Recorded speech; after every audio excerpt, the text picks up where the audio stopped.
Linux et OpenOffice, des programmes informatiques alternatifs, gratuits et sans licence. Ils permettent à l'utilisateur de contrer toute tentative d'intrusion informatique. Une vraie barrière pour protéger d'un coup ses données, sa vie privée et donc ses libertés. Les fournisseurs de ce genre de logiciel divisent les utilisateurs et les rendent impuissants. Ils les divisent en leur interdisant de partager leurs données avec d'autres personnes et ils sont impuissants parce que les utilisateurs n'ont pas de code source. Ils ne peuvent rien modifier et rien vérifier de ce que le logiciel fait exactement en leur nom.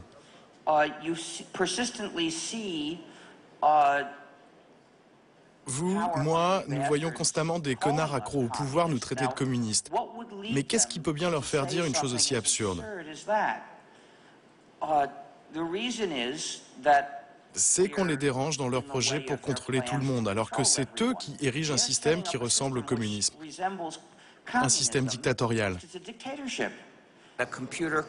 Il y a certains dossiers dans un ordinateur qui ne peuvent être ouverts que par des programmes bien spécifiques ou par un programme autorisé par un fournisseur désigné. Si vous utilisez une application pour inscrire vos données dans des dossiers, le programme utilisé en garde la trace et vous ne pourrez plus jamais utiliser une autre application pour lire ces mêmes dossiers. Ces données protégées enferment l'utilisateur à tout jamais dans un seul et unique système. Contre l'emprise sécuritaire qui étend son territoire, les résistants les plus héroïques ne sont pas forcément les plus en grande. Ils peuvent s'appeler Yann Clark, avoir 28 ans et une start-up dans la Silicon Valley. Yann Clark a inventé un réseau parallèle à Internet, Freenet, totalement clandestin et anonyme. Freenet est un logiciel qui peut être installé sur un ordinateur. Il est conçu pour permettre aux utilisateurs d'échanger des informations sur la toile sans peur d'être jamais censurés. Ce logiciel garantit un anonymat complet aux éditeurs comme aux consommateurs d'informations.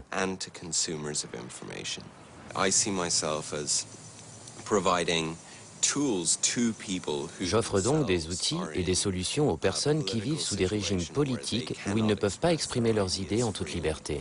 Le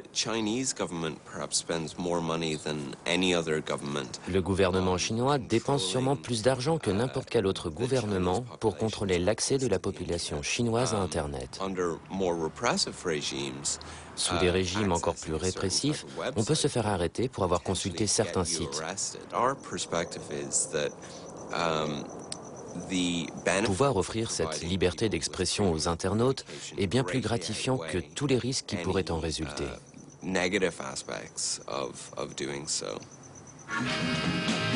À défaut d'être confrontés à des états policiers, les résistants de tout poil rusent. Ils rusent avec la police, ils rusent avec la loi pour tenter de réinventer leur désobéissance civile.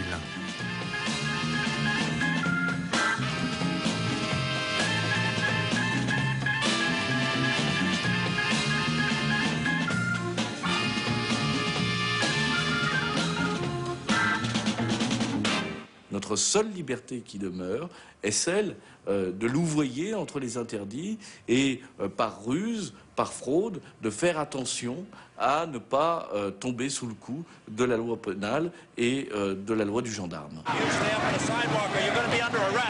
La mémoire policière va dans le sens de la voracité sécuritaire et le prélèvement désormais systématique d'ADN auprès de personnes qui ont été condamnées, même à des peines qui sont des courtes peines, procède de cette volonté de la puissance publique de surveiller l'individu. On a le devoir effectivement de résister à des choses qui sont dangereuses pour la société et pour l'avenir de la société.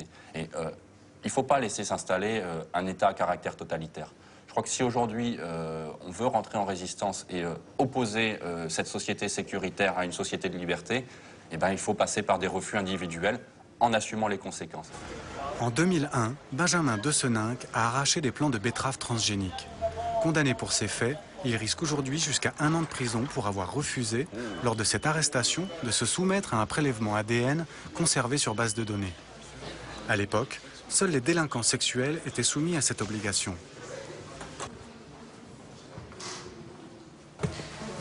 Une obligation étendue aujourd'hui en France, par la loi Sarkozy de 2003 à près de 137 infractions. Une simple présomption de délit suffit même parfois aux autorités pour exiger un échantillon d'ADN. Oui, arrêtez de filmer et sortez. Nous, on est en rupture complète avec l'État et on estime que l'État tel qu'il existe aujourd'hui dans sa forme, il est à la botte du capitalisme. Capitalisme qui est en rupture aujourd'hui et qui est dans un ralentissement économique et qui est dans une situation où il n'a pas d'autre moyen que de mettre en place une société de peur, de répression et une société totalitaire. Quand je dis tous les modes de lutte sont légitimes dans le cadre de la résistance effectivement à cette société sécuritaire qu'on est en train de vivre, j'entends effectivement tous les modes de lutte, y compris les modes qui passent par de l'action directe, à savoir effectivement détruire des bandes biométriques ou détruire des caméras, ou pour les jeunes ni moi qui se sont fichés dans leur lycée, détruire les codes barres et détruire tout le matériel qui peut servir à ficher les individus. Le procureur a déjà fixé rendez-vous pour la prochaine fois, puisque malgré que je sois relaxé ou que je prenne 500 € d'amende ou autre chose, je serai effectivement de nouveau convoqué pour un nouveau prélèvement ADN. Merci.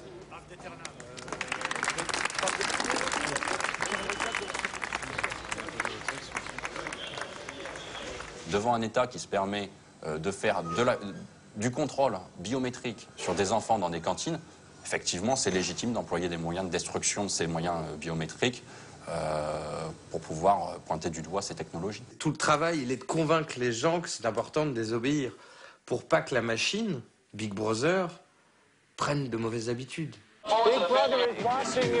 Après, c'est comment tu justifies, donc le fait de détruire une borne, comment tu vas justifier auprès des enfants pourquoi tu l'as fait. Et pourquoi, ce qui est pas cool, c'est pas de casser la borne, mais c'est de mettre son doigt. Et c'est là qu'est tout le travail, en fait. De la péter, c'est bien, parce que ça existe. Il y a un précédent, ça a été fait. On a éclaté une borne. Mais pourquoi? Si ces nouvelles formes de violence arrivent pour lutter contre ça, contre ces appareils, c'est que nous le méritons. C'est que nous ne sommes pas capables de prendre les mesures de discussion, de réflexion qui permettraient que certaines personnes ne voient pas d'autre solution que de recourir à la violence pour lutter contre des choses qu'elles pensent être monstrueuses. Et sur ce point-là, je suis d'accord avec elles. Ces choses sont monstrueuses. Face à Big Brother, cet ennemi au contour flou, les discours politiques et les modes d'action ou de résistance apparaissent hétéroclites et brouillons. Mais il faut dire que Big Brother est un retors, un ennemi intime, complexe et contradictoire. Pour nous, Big Brother, c'est le fou que nous avons tous au fond de nous. Voilà. Alors le problème, c'est que Big Brother n'existe pas. Parce que le fou que nous avons tous au fond de nous, il s'appelle Little Brother. Alors, de temps en temps, il y en a un qui dit « je vous ai compris », sans référence gaulienne, hein, et qui dit « je vais être le Big de vos Little ». Mais il n'y a pas de Big sans Little, de mon point de vue. En tout cas, le Big ne tiendrait pas longtemps. À peine aura-t-il proféré la première parole qui s'écroulerait tout seul s'il n'y avait pas tous les petits Little Brothers qui sont là pour applaudir.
La Grande-Bretagne n'est plus ce qu'elle était. Certes, on y trouve toujours des excentriques de tout poil et les bobbies continuent de patrouiller sans armes.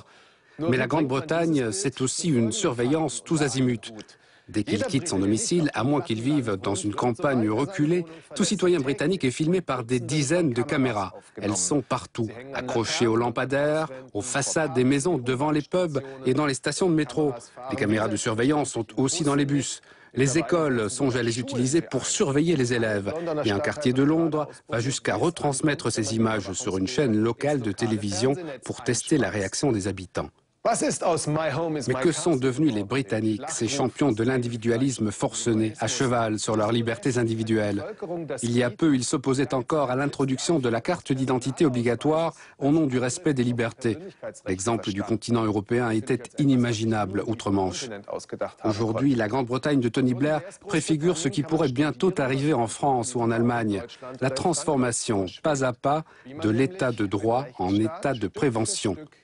Un état où la lutte contre la criminalité justifie les mesures les plus extrêmes. Pour terminer cette thème, je vous propose une visite guidée et critique de Londres, la capitale mondiale de la surveillance, un véritable laboratoire des nouvelles technologies de contrôle. Londres, que David Carr Brown appelle désormais Big Brother City.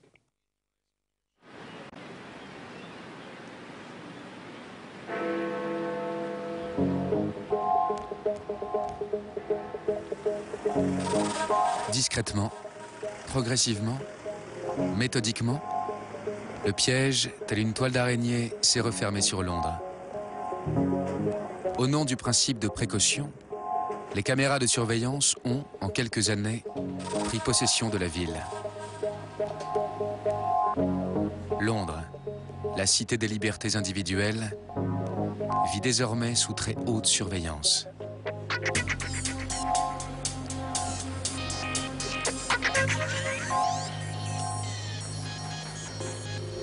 Par crainte, par paranoïa, par docilité ou par indifférence, les Britanniques, dans un flegme très british, s'émeuvent étonnamment peu de cette évolution vers le tout sécuritaire. Et pourtant, 4 millions de caméras quadrillent leur ville, soit une pour 14 habitants. Londres bat ainsi tous les records. Elle est aujourd'hui la ville la plus surveillée du monde. Pas un déplacement, pas un mouvement ne peut échapper à la vigilance électronique. Dans les rues, les bâtiments, les transports, un Londonien peut être filmé plus de 300 fois par jour.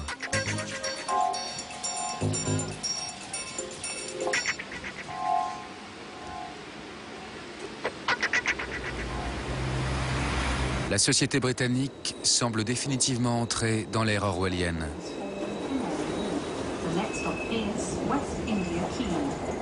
Derrière cette allure de gentil Tintin reporter se cache l'un des journalistes les plus redoutés des services de renseignement de la planète. Duncan Campbell est le plus grand spécialiste des questions de surveillance. Le monde du renseignement redoute le moindre de ses articles.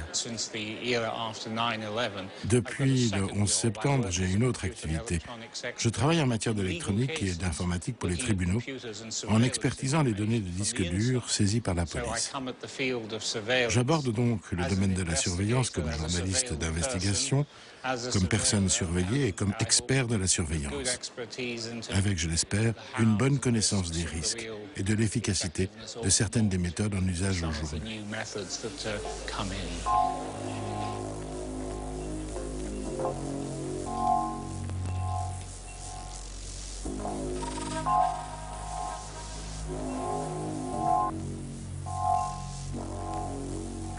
Comment en douter quand on sait que c'est lui, Duncan Campbell, qui a révélé l'existence du réseau Echelon, le plus important réseau américain d'espionnage mondial des télécommunications.